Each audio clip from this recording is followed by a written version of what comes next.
Hello everyone, welcome back to my channel. So आज ये मेरा पहला ट्यूटोरियल है। सो आज हम लोग क्रिएट करेंगे एक soft smoky eyes with dewy base. So सबसे पहले मैं अपने फेस को एक अच्छे क्रीम मॉइस्चराइज़र से प्रॉपर्ली हाइड्रेट कर लूँगी।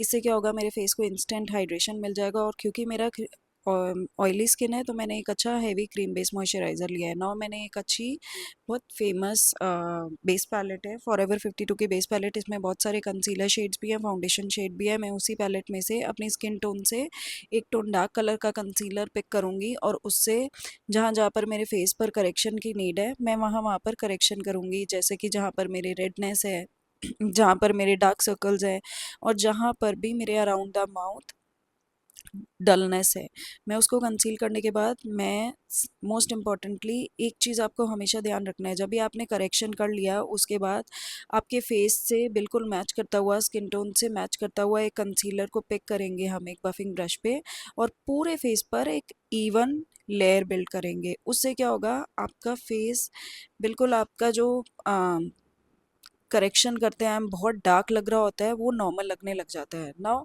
इसके बाद हम फाउंडेशन की एक शेड पिक करेंगे। ना ऑलवेज मेक श्योर फाउंडेशन का शेड आप आप एक से दो टोन लाइट अपनी स्किन टोन से पिक कर सकते हो। नाउ हमेशा फाउंडेशन का शेड आपके नेक से मैच करता हुआ होना चाहिए, क्योंकि आपका नेक ऑलवेज थोड़ा सा फेयर होता है अकॉर्डिंग टू योर फेस, क्योंकि नेक ज़्यादा एक्सपोज नहीं होता है और हमारा फेस यूजुअली लाइट्स में सन के अंडर एक्सपोज रहता है, तो टैन होने के चांसेस काफ़ी ज़्यादा होते हैं। नाउ फाउंडेशन की एक इवन लेयर बिल्ड करने के बाद हमें सबसे पहले क्या करेंगे, हम उसे प्रॉपरली सेट होने देंगे, फाउंडेशन को अच्छे से स्किन के अंदर एब्जॉर्ब होने देंगे।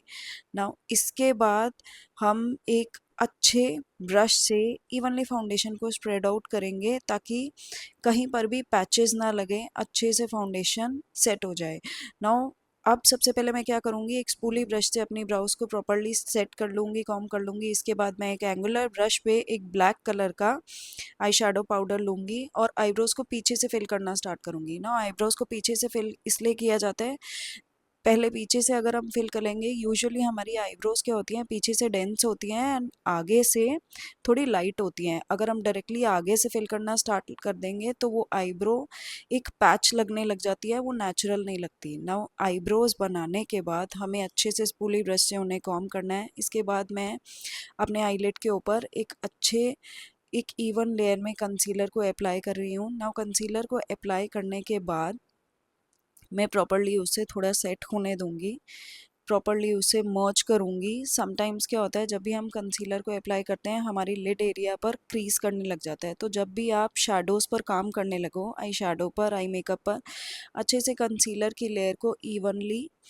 ब्लेंड कर लो ताकि कोई भी पैचेस ना लगे। ना इसके बाद मैं एक हुडा ब्यूटी की पैलेट है उससे लाइट कलर का शेड पिक करूंगी एंड सॉफ्टली एक ब्लेंडिंग ब्रश से इवनली ब्लेंड करूंगी आउटर कॉर्नर्स की तरफ। नाउ ऑलवेज मेक श्योर हमेशा हमें लाइट टू डार्क में जाना है। आप अगर आप प्रोफेशनल हो, अगर आपके हाथ में कंट्रोल है, आपके हैंड में कंट्रोल है अच्छा खासा, तो आप डार्क टू लाइट जा सकते हो, बट मैं हमेशा लाइट टू डार्क बिल्ड करती हूँ। इससे क्या होता है, अगर समटाइम्स आपको लगता है कि नहीं आपसे मैनेज नहीं हो सकता सीधा डार्क टू लाइट, तो लाइट टू डार्क में क्या होता है, चीज़ें आपसे मैनेजेबल होती हैं। आप इवनली शेड्स को बिल्ड करके अच्छे से आप अपना मेकअप कंप्लीट कर सकते हो।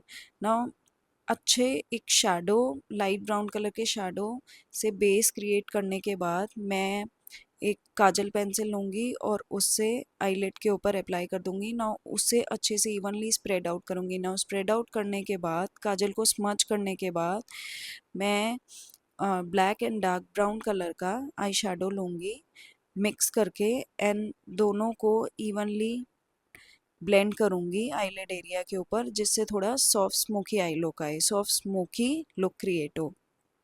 Now blending is the whole key guys.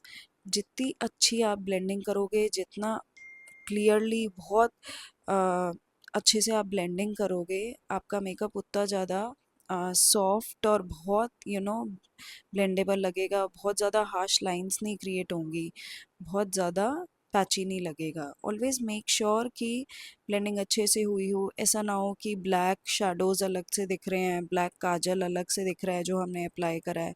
नहीं, सारी चीज़ें इवनली ब्लेंड होनी चाहिए। ऐसा लगना चाहिए कि सब आपस में मर्ज हो रहा है, एक रिदम क्रिएट हो रहा है। It is very important. Soft smoky eyes में ये चीज़ का बहुत ज़्यादा ध्यान रखना पड़ता है।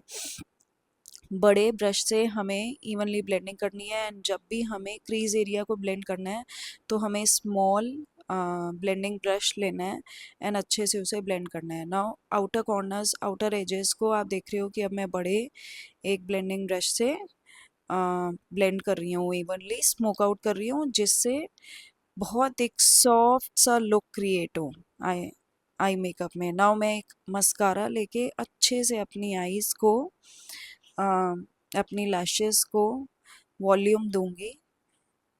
नाउ लैशेस को वॉल्यूम देने के बाद आप मोस्ट इम्पॉर्टेंटली आप चाहें तो आप कोई भी लैशेस लगा सकते हैं। मैं लैशेस इसलिए नहीं लगाती क्योंकि मेरी आईज़ पर सेट नहीं आती, और मेरे मेरे साथ सबसे बड़ी प्रॉब्लम क्या है कि मेरी आईज़ में बहुत ज़्यादा आंसू बहुत ज़्यादा आते हैं। So lashes is something which is not for me. Now अब मैं क्या करूँगी, अब मैं एक अच्छे से ब्राउन शेड का आईलाइनर लूँगी एंड अपने लिप्स को अच्छे से आउटलाइन करूँगी, एंड देन उसके बाद एक न्यूड कलर का लिप शेड पिक करके मैंने न्यूड लिपस्टिक लगा लिया है। ऑलवेज मेक श्योर कि आपका जो आउटलाइन है लिप्स का और जो आपका लिपस्टिक का शेड है वो मर्ज होना चाहिए। ऐसा नहीं लगना चाहिए कि आपका जो लिप लाइनर है बहुत अलग से दिख रहा है, विजिबल हो रहा है। नाउ ऑलवेज मेक श्योर कि लेफ्ट ओवर जो भी आपको लगता है कि कहीं भी ये पूरा बेस मेकअप क्रिएट करने के बाद ब्लेंडिंग की नीड है, आपको वो ब्लेंडिंग करनी है। मैंने जैसे अभी आईज के ऊपर जो आउटर कॉर्नर्स है उनको अच्छे से ब्लेंड करा है, एंड देन मैंने एक ब्यूटीफुल सा ब्लश उठाकर कॉन्टोर लगाकर कॉन्टर शेड उठाकर अपने फेस को हाईलाइट करा है, अपने फेस को थोड़ा सा स्कल्प लुक दिया है। अच्छा सा ब्लश रोजी पिंक कलर का ब्लश लगाया है जिससे बहुत ज़्यादा फ्लश सा लुक निकल कर आए। नौ एक छोटे ब्लेंडिंग ब्रश से मैंने कॉन्टोर का शेड पिक करा है, वार्म शेड, एंड मैंने नोज़ को कॉन्टोर करा है अच्छे से। ना नोज़ को कॉन्टोर करते वक्त इस चीज़ को ध्यान रखना है कि आपको नोज़ को बीच में से हाईलाइट भी करना है लाइट शेड से। सो ऑलवेज मेक श्योर आप कंसीलर से भी कर सकते हो, आप डायरेक्ट पाउडर लगाकर भी कर सकते हो। चॉइस इज कम्प्लीटली योर्स, आप कैसे भी कर सकते हो, जैसे भी आप कंफर्टेबल हो। नाउ अब मैं क्योंकि आईब्रोज थोड़ा और डेंस लुक में चाहती थी तो मैंने मस्कारा से प्रॉपरली थोड़ा उसे और कॉम कर लिया है। आपका हाथ का कंट्रोल बहुत ही अच्छा होना चाहिए, आप बहुत प्रेशर नहीं अप्लाई कर सकते जब भी आप मस्कारा आईब्रोज पर कर रहे हो। आपको लग रहा है अगर लेफ्ट ओवर कहीं पर भी टचअप्स की ज़रूरत है, जैसे कि मुझे आईब्रोज पर टचअप की नीड लग रही थी, मैंने वहाँ पर टचअप कर लिया। मुझे जब आई शेडोज अप्लाई कर रही थी, मैं आई शेडो अप्लाई करने के बाद पूरा बेस करने के बाद मुझे आउटर कॉर्नर पे ब्लेंडिंग करना चाह रही थी, मैंने वो ब्लेंडिंग को भी कंप्लीट कर लिया। नाउ अब मैं क्या करूँगी, आईब्रोज कंप्लीट करने के बाद, टचअप कंप्लीट करने के बाद नीचे सबसे पहले काजल लगाऊंगी अपने लिड एरिया पर। काजल लगाने के बाद मैं उसे स्मूथली ब्लेंड करूंगी इवनली, ठीक है। सो ड्रॉप शेडो हमें देना बहुत ज़रूरी है। का स्मोकी आईज में ड्रॉप शेडो बहुत अच्छा लगता है, and always make sure dark brown और क्लोज टू ब्लैक ये दोनों शेड्स को मैच करके हमें ड्रॉप शेडो देना है। Now this is the whole look. As you all can see मैंने ना ही हाइलाइटर लगाया है और कितना ग्लो निकल कर आ रहा है, कितना ड्यूई लग रहा है मेकअप। ये मेकअप मेरा लाइट में था एंड ये मेकअप मेरा बिल्कुल नेचुरल लाइट में था, you all can C. And always make sure, हमेशा ध्यान रखना आपका मेकअप लाइट्स के अंदर और नेचुरल लाइट में थोड़ा डिफरेंट लगता है।